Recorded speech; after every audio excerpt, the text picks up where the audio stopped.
সবচেয়ে বড় update, 1 August থেকেই জনগণনা শুরু। তবে এবারের জনগণনা আগের থেকে অনেকটাই আলাদা হতে চলেছে, কারণ সরকার এবার 2টি ধাপে এই জনগণনা সম্পন্ন করবেন এবং আপনাকে কোন 33টি প্রশ্ন জিজ্ঞাসা করা হবে এবং দ্বিতীয় ধাপে আপনাকে কি কি জানতে চাওয়া হবে আপনার কাছে, সবকিছু আজকের এই ভিডিওতে বিস্তারিতভাবে আলোচনা করব। তাই ভিডিওটি শেষ পর্যন্ত অবশ্যই দেখবেন। তো চলুন ভিডিওটি শুরু করি। তবে প্রথমে প্রথম ধাপেই যে আপনাকে 33টি প্রশ্ন জিজ্ঞাসা করা হবে সেই বিষয় নিয়ে জেনে নেওয়া যাক। প্রথম ধাপে মূলত বাড়ি ও পরিবারের অবস্থা সম্পর্কে তথ্য নেওয়া হবে, যেমন বাড়ির নাম্বার, জনগণনা হাউস নাম্বার, বাড়ির মেঝে, দেওয়াল ও ছাদ কি দিয়ে তৈরি, বাড়িটি কি কাজে ব্যবহার করা হয়, বাড়ির অবস্থা কেমন এবং বাড়িটি নিজের নাকি ভাড়ার। এরপর পরিবারের প্রধানের নাম, তিনি তপশিলি জাতি বা তপশিলি উপজাতির অন্তর্ভুক্ত কিনা, বাড়িতে মোট কতজন সদস্য আছেন এবং কতটি বিবাহিত দম্পতি রয়েছেন সেই তথ্য সংগ্রহ করা হবে। এছাড়া বাড়িতে আপনার কটি ঘর রয়েছে, পানীয় জলের প্রধান উৎস কি, বিদ্যুতের ব্যবস্থা আছে কিনা, শৌচাগার ও স্নান ঘর রয়েছে কিনা, রান্নাঘর আছে কিনা, বজ্র জল কিভাবে নিষ্কাশন হয়, এসব বিষয়েও আপনাকে প্রশ্ন করা হবে। রান্নার জন্য এলপিজি বা পিএনজি সংযোগ রয়েছে কিনা এবং প্রধান রান্নার জ্বালানি কি, সেই বিষয়েও আপনাকে জিজ্ঞাসা করা হবে। এরপর পরিবারের বিভিন্ন সুবিধা সম্পর্কে প্রশ্ন থাকবে, যেমন আপনার radio, television, computer, laptop, internet, landline, mobile number, smartphone রয়েছে কিনা। প্রথম ধাপের শেষে 3টি প্রশ্ন সবচেয়ে বেশি গুরুত্বপূর্ণ, সেগুলি কি জেনে নিন।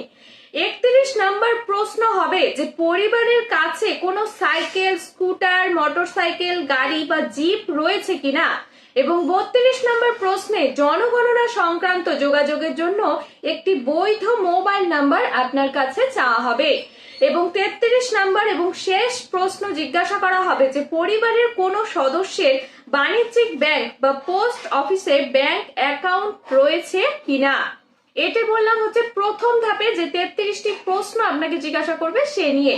এবার দ্বিতীয় ধাপে সরকার আপনার কাছে কি কি জানতে চাইতে পারে সেগুলি জেনে নিন। দ্বিতীয় ধাপে রয়েছে যে পপুলেশন এনুমারেশন বা জনগণনা গণনা। এই ধাপে সরকার দেশের প্রতিটি নাগরিকের ব্যক্তিগত, সামাজিক ও অর্থনৈতিক তথ্য সংগ্রহ করবে।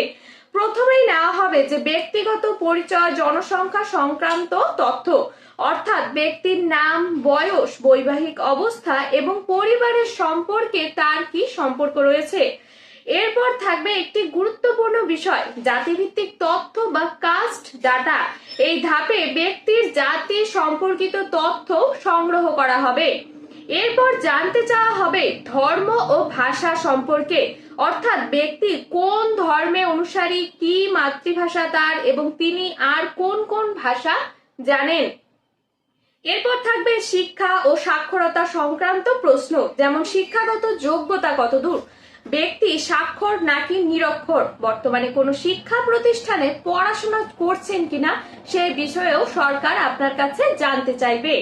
এরপর জানতে চাওয়া হবে যে অর্থনৈতিক কাজ বা পেশা সম্পর্কে, যেমন ব্যক্তি চাকরি করেন কিনা, ব্যবসা করেন নাকি, কৃষিকাজ করেন নাকি অন্য কোনো পেশায় যুক্ত রয়েছে, তিনি মূল কর্মী, প্রান্তিক কর্মী নাকি বর্তমানে বেকার, সেই তথ্যও নেওয়া হবে। এরপর থাকবে যে পরিযান সংক্রান্ত তথ্য, অর্থাৎ ব্যক্তির অবস্থান কোথায়, তিনি অন্য কোনো এলাকায় থাকেন কিনা, এখানে এসেছে কিনা, যদি এসে থাকেন তাহলে তার মূল কারণ কি ছিল।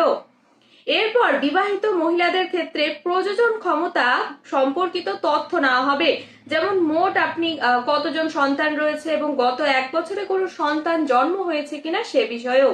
সবশেষে জানতে চাওয়া হবে যে বিশেষ সক্ষমতা সম্পর্কে, পরিবারের কোনো সদস্য শারীরিক বা মানসিকভাবে বিশেষ সক্ষম বা প্রতিবন্ধী কিনা হলে তার ধরন কি সেটাও আপনার কাছে জানতে চাওয়া হবে। তো আপনাকে প্রত্যেককেই বলবো যে জনগণনার সময় সঠিক তথ্য দেওয়া প্রত্যেক নাগরিকের দায়িত্ব। তাই গুজবে কান না দিয়ে সরকারি কর্মীদের সহযোগিতা করুন এবং সঠিক তথ্য তাদেরকে প্রদান করুন। আর এরকমই সরকারি গুরুত্বপূর্ণ আপডেট সবার আগে পেতে চ্যানেলটি অবশ্যই সাবস্ক্রাইব করবেন। আর ভিডিওটি যদি ভালো লেগে থাকে তাহলে অবশ্যই লাইক, কমেন্ট, শেয়ার করবেন। ধন্যবাদ। দেখা হবে পরবর্তী গুরুত্বপূর্ণ আপডেটে।